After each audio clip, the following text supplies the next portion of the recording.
एक बार फिर से स्वागत है आपके अपने YouTube चैनल OPG69 के अंदर।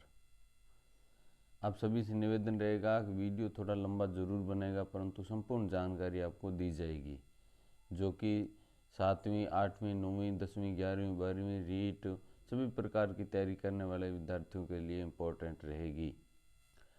आज हम बात कर रहे हैं वन के बारे में, वन्य जीव और उनका संरक्षण। विश्व वन दिवस 21 मार्च को मनाया जाता है और 22 मार्च को जल दिवस होता है, ठीक है। और 22 अप्रैल को पृथ्वी दिवस होता है और 16 दिसंबर को ओजोन दिवस होता है, ओजोन दिवस। वनों की अगर हम बात करें तो 200 से 250 सेमी तक जो वर्षा होती है, वहाँ पर उष्णकटिबंधीय सदाबहार वन पाए जाते हैं। कौन से वन? उष्णकटिबंधीय सदाबहार वन। पश्चिमी घाट है, शिलांग पठार है, यहाँ पर ये पाए जाते हैं। अंडमान निकोबार है, यहाँ पर भी ये पाए जाते हैं। वनों की नाम की बात करें तो बांस है, रबड़ है, सिनकोना है, सोलास है, तो ये होते हैं।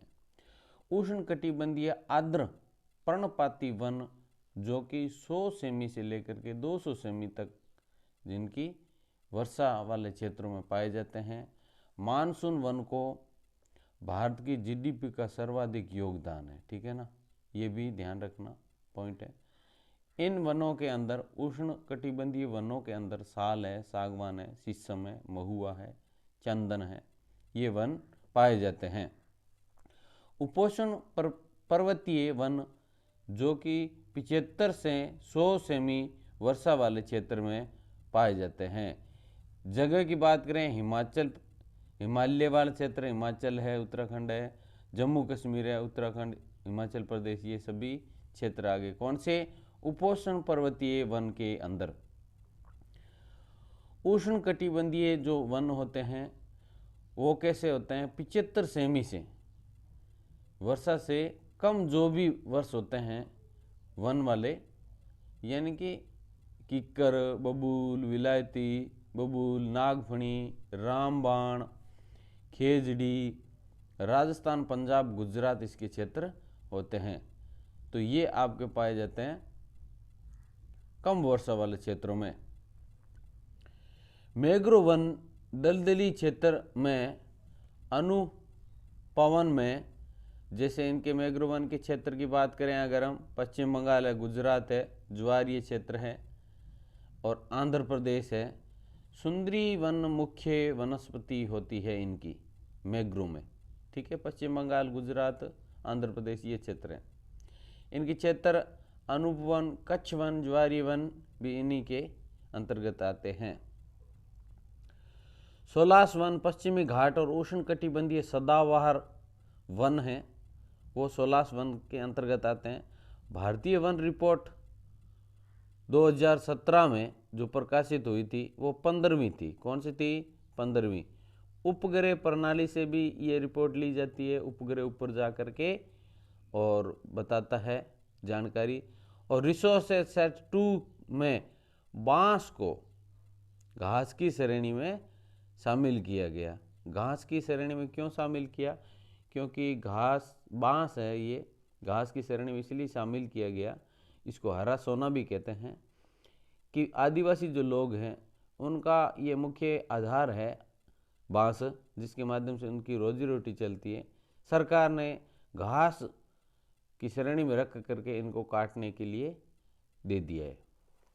भारतीय वन रिपोर्ट संरक्षण अधिनियम जो बना सबसे पहले 1980 के अंदर बना, ताकि आदिवासी जो लोग हैं बांस काट सकें। ये ऊपर वाली बात इसने रिपीट कर दी। तेंदू का प्रयोग बीड़ी बनाने में होता है। स्थानीय भाषा में टिमरू बोलते हैं। क्या बोलते हैं? टिमरू। कथा खेर से बनता है। कथोड़ी जनजाति द्वारा ये कथा तैयार किया जाता है। पलास जंगल की आग कहते हैं। ये कई बार प्रश्न आता है, वेरी इंपॉर्टेंट क्वेश्चन है ये। 30 दिसंबर 2019 को प्रस्तुत की गई भारतीय वन रिपोर्ट द्विवार्षिक होती है, ये 2 वर्ष बाद में रिपोर्ट जारी होती है, ये ध्यान रखना होता है। ये जो 19 में रिपोर्ट प्रस्तुत की थी ये 16वीं थी, ठीक है। इससे पहले 2017 में थी वो 15वीं थी, 2 वर्ष बाद में होती है, ठीक है। भारतीय वन सर्वेक्षण विभाग देहरादून में है, ठीक है। और प्रथम वन सर्वेक्षण रिपोर्ट अगर बात करें सबसे पहले कौन सी कब हुई, 1987 के अंदर हुई। 30 दिसंबर 2019 को देहरादून द्वारा जारी वन रिपोर्ट 16वीं चैंपियन एंड सेठ मॉडल पर आधारित थी। किस पर आधारित थी ये 16वीं चैंपियन एंड सेठ मॉडल पर आधारित थी। जैव विविधता नया विषय जोड़ करके 16 प्रकार के, कितने प्रकार के, 16 प्रकार के वनों का वर्गीकरण इसमें किया गया है। भारत में वन क्षेत्र कुल भौगोलिक भाग का कितना प्रतिशत है, तो ये प्रतिशत निकाला हुआ है 712,249 वन क्षेत्र। अगर भारत का क्षेत्रफल देखें तो 32,87,263 होता है, ठीक है। अतः इनका प्रतिशत कैसे निकलेगा, कुल क्षेत्रफल बटे वन वाला क्षेत्रफल, ठीक है।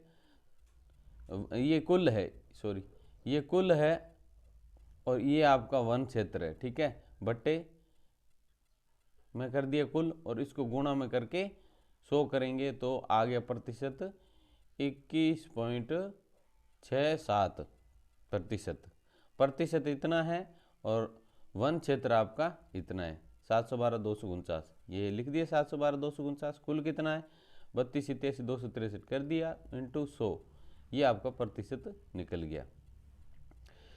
वन क्षेत्र 1 हेक्टेयर से अधिक क्षेत्र जहां वन घनत्व 10% है, 10% से अधिक हो, ऐसे वन क्षेत्र कहलाते हैं। वृक्ष आवरण क्षेत्र की अगर बात करें, ये क्या होता है, 1 हेक्टेयर से कम क्षेत्र जहां वन घनत्व 10 से कम होता है, वो 10% से कम कितना है 2.89%, ठीक है। वन और वृक्षावरण क्षेत्र की अगर बात करें तो वन वाला जो प्रतिशत था ये रहा, ठीक है 21.67 वन क्षेत्र, और वृक्षा वाला अभी हमने निकाला था वृक्षावरण वाला, ये इसके अंदर जोड़ देंगे तो कितना हो जाएगा 24.56% वन एवं वृक्षावरण क्षेत्र इतना है। सर्वाधिक वन विस्तार की अगर बात करें तो एमपी के अंदर सबसे ज़्यादा वन है।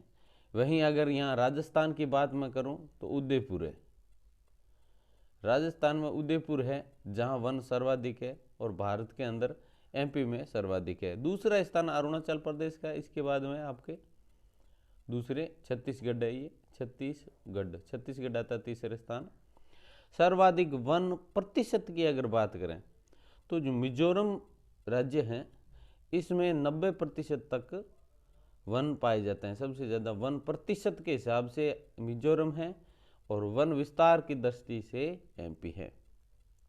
अरुणाचल प्रदेश दूसरे नंबर पर प्रतिशत के हिसाब से और वन विस्तार के दृष्टि से भी दूसरे स्थान पर है। न्यूनतम अगर हम बात करें, न्यूनतम वन विस्तार पंजाब में है। अब दिमाग में आया होगा पंजाब हरियाणा में क्यों है, वहाँ तो खेती होती है।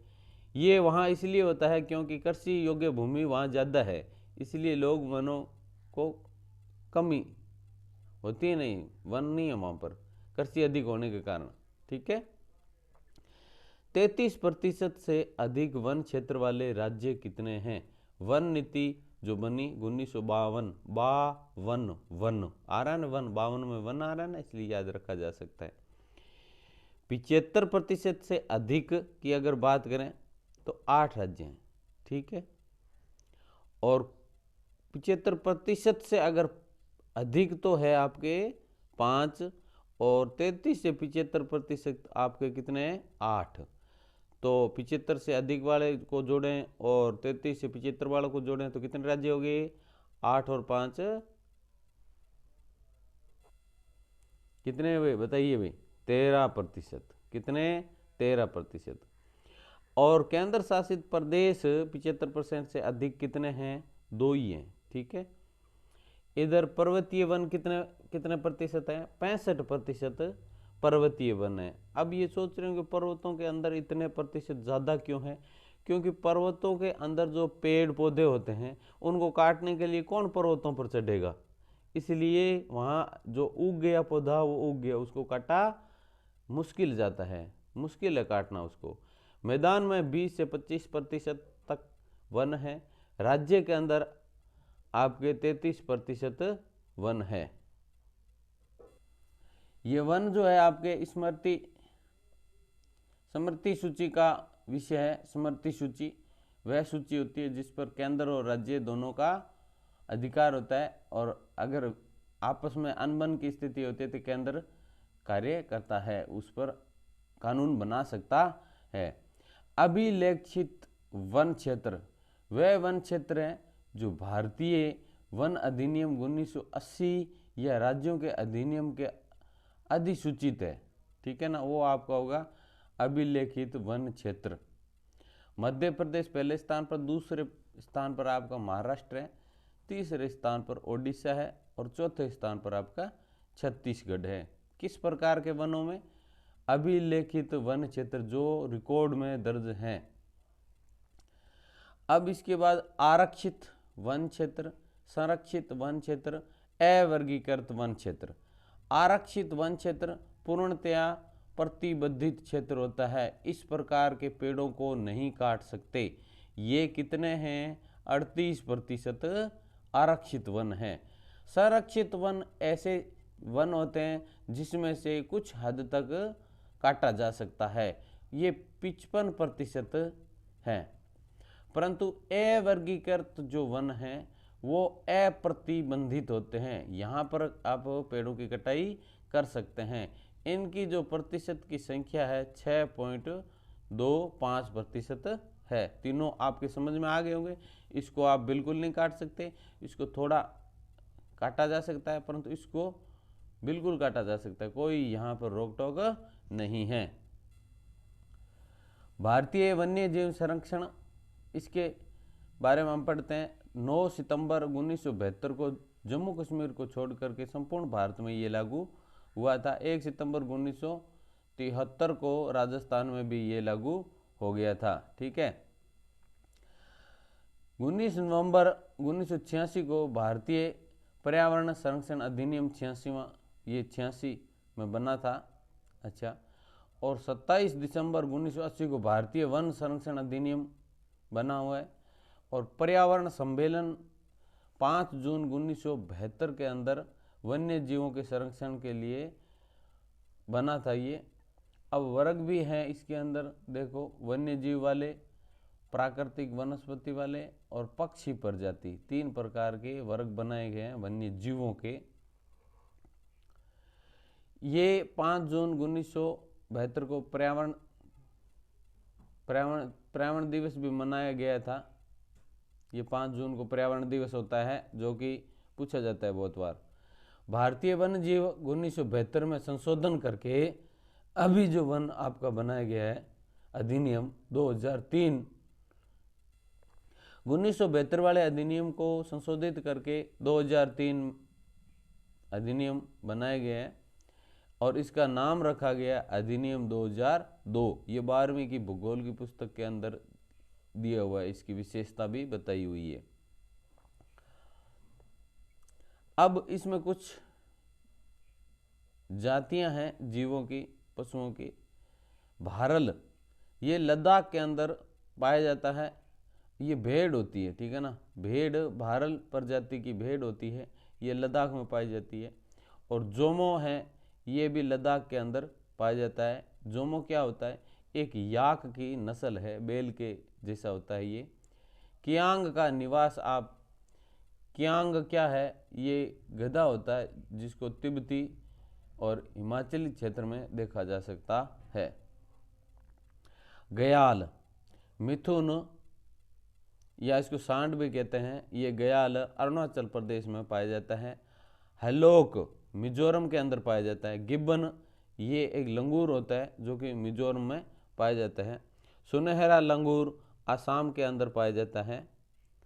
और धूमिल तेंदुआ, धूमिल धूल के जैसे ही होता है, ये त्रिपुरा के अंदर पाया जाता है। हिम तेंदुआ है तो हिम वाली जगह में पाया जाएगा, जी हाँ, लद्दाख। ब्लैक टाइगर है वो आपके कर्नाटक के अंदर पाया जाता है।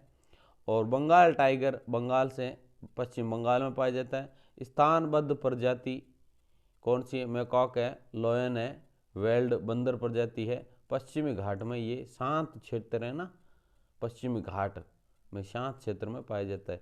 जैसे ये भारत का क्षेत्र है नीचे वाला, ये पश्चिमी घाट होता है, ठीक है ना।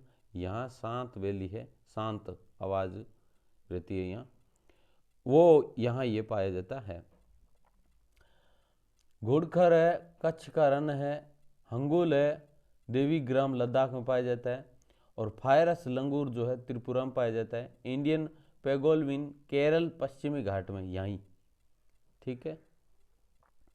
बंगाल टाइगर बता दिया। और संकटग्रस्त पश्चिमी घाट में इंडियन पेंगोलियन केरल वाला जो जीव है वो संकटग्रस्त पश्चिमी घाट में पाया जाता है, संकटग्रस्त प्रजाति है ये। स्व स्थान संरक्षण क्षेत्र NC2 ये इस NC2 में कौन कौन सी चीज़ें आती है?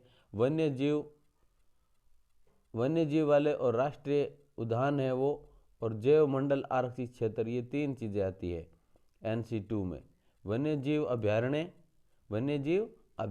राष्ट्रीय उद्यान जो भी है राष्ट्रीय उद्यान, और जैव मंडल आरक्षित क्षेत्र इसके अंदर आता है। अब अगर बात हम करें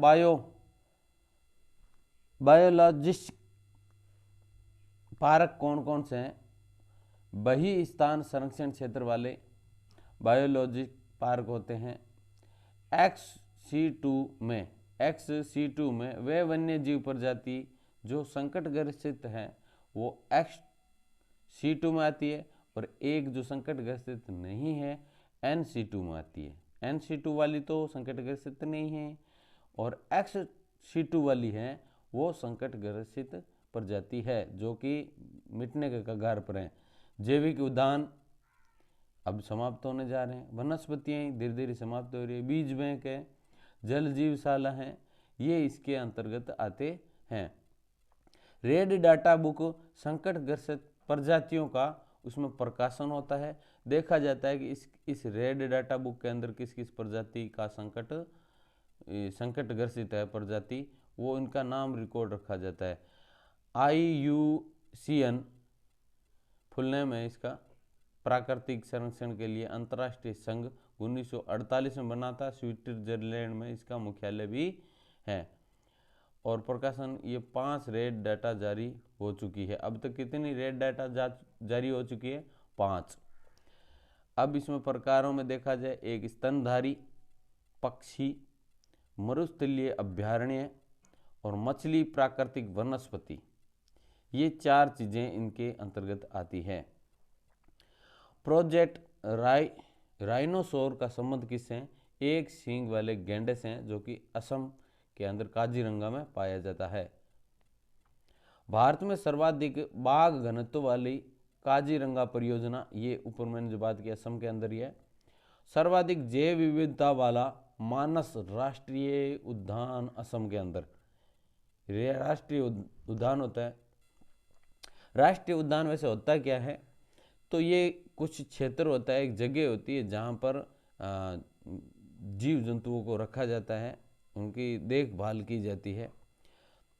कोइबुल लामजाओ राष्ट्रीय उद्यान, कोइबुल लामजाओ राष्ट्रीय उद्यान आपका मणिपुर के अंदर है। मानस और काजीरंगा ये दोनों ही असम के अंदर है। शीत मरुस्थल आपके इधर लद्दाख के क्षेत्र में पाया जाता है। शीत मरुस्थल डिब्रू साइखोवा असम सबसे छोटा है। डिब्रू साइखोवा ये जो राष्ट्रीय उद्यान है सबसे छोटा है। और ध्यान रखना है, नील कर्नाटक 1986 सबसे पहला नीलगिरी कर्नाटक है। नीलगिरी कर्नाटक सबसे पहला 1986 में। अगस्थामलाई केरल के अंदर भी एक है। मन्नार की खाड़ी सबसे बड़ा तमिलनाडु में ये राष्ट्रीय उद्यान है। मन्नार की खाड़ी वाला सबसे बड़ा तमिलनाडु के अंदर है। अच्छा, भारत में 18 जैव आरक्षित मंडल हैं। ग्रेट निकोबार सबसे दक्षिणतम है। नीचे नीचे कौन सा, इधर ग्रेट निकोबार। ठीक है, कितने जैव आरक्षित मंडल हैं, तो 18। भारतीय वन जीव अधिनियम 1972 के तहत 1 अप्रैल 1973 में बाघ परियोजना की शुरुआत हुई और इसी दिन जिम कॉर्बेट भारत की प्रथम बाघ परियोजना की शुरुआत हुई। वन एवं वन्य जीव पहले 26 जनवरी 1950 को राज्य सूची का विषय था। ये वन और वन्य जीव पहले 26 जनवरी 1950 को राज्य सूची का विषय था। बाद में 42वां संविधान संशोधन हुआ 1976 के अंदर, तो ये समवर्ती सूची का बना दिया गया, जिस पर राज्य और केंद्र दोनों ही आपके कानून बना सकते हैं। बाघ को राष्ट्रीय पशु 1 अप्रैल 1973 के अंदर घोषित किया गया। बाघ को 5 अक्टूबर 2009 को गांगेय डॉल्फिन अभयारण्य बिहार में स्थापित किया गया। राष्ट्रीय जलीय जीव विक्रमशिला अभयारण्य है। राष्ट्रीय जलीय जीव विक्रमशिला अभयारण्य है। राजस्थान में गांगेय डॉल्फिन के लिए अभयारण्य चंबल वाला क्षेत्र है, वहां पर ये है। जन्म से अंधा ये स्तनधारी जीव है। डॉल्फिन की बात कर रहा हूं मैं। जन्म से ये अंधा होता है और स्तनधारी जीव होता है, अपनी माँ का दूध पीता है ये। शिशुमार सूस जलीय जीव का स्थानीय नाम भी है। इसको स्थानीय नाम से ऐसे शिशुमार या सूस जलीय जीव भी कहते हैं। रिवर फॉर लाइफ अभियान डॉल्फिन संरक्षण से संबंधित है। ये अभियान किसके लिए जारी किया गया? डॉल्फिन, जो ऊपर बात की मैंने। 22 मार्च को विश्व वन्य जीव कोष WWF 2015 से मनाया जा रहा है। और राष्ट्रीय विरासत पशु हाथी, विरासत पशु की बात कर रहा हूं, इसको ध्यान रखना। 12 अगस्त 2017 से, ठीक है। और एशिया का 31वां आपका एशिया का ये जो अब है, एशिया का तो तीसरा, कौन सा? एशिया का तीसरा है। और भारत का पहला हाथी गांव कुंडा ग्राम आमेर जयपुर के अंदर है ये, ठीक है। हाथी वाला एशिया का तीसरा विरासत पशु और भारत का पहला है। कुंडा ग्राम आमेर जयपुर के अंदर है ये पहला हाथी गांव वाला। और बांदीपुर राष्ट्रीय हाथी अभयारण्य कर्नाटक के अंदर है। बांदीपुर वाला कर्नाटक में है। मगरमच्छ परियोजना 1974-75 में शुरू हुई। गेंडा परियोजना 87 में शुरू हुई, 1987 में। हाथी परियोजना 1992 में प्रोजेक्ट गजतमे का प्रारंभ हुआ। गजतमे प्रोजेक्ट नाम गजतमे। बाघ परियोजना 1973 के अंदर जैसे ही 1 अप्रैल को हुई थी। विशालकाय कछुआ जिसका नाम है रीडले ओलिव,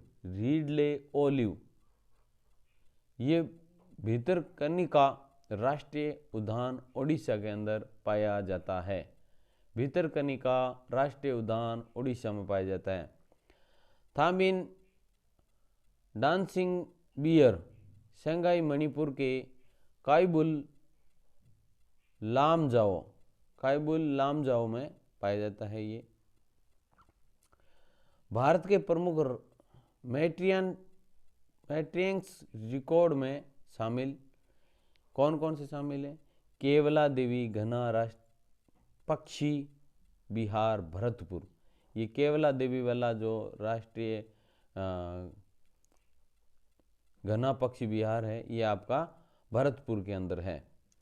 कोई बुल लाम जाओ राष्ट्रीय उद्यान मणिपुर वाला, या राष्ट्रीय अभयारण्य न होते हुए भी लोकटक बनरेगट्टा राष्ट्रीय उद्यान कर्नाटक तितली महत्वपूर्ण इसका जीव है। सफेद बाघ वन विहार कहाँ है? एमपी के अंदर है। भारत के वन्य जीव और संरक्षण से संबंधित, वन से संबंधित किसी भी प्रकार का प्रश्न इन नोट्स से बाहर नहीं जाने वाला है। और यहाँ तक आए हो तो वीडियो को पूरा देख लिया है। धन्यवाद आपका। वीडियो को लाइक शेयर करें। Thank you very much.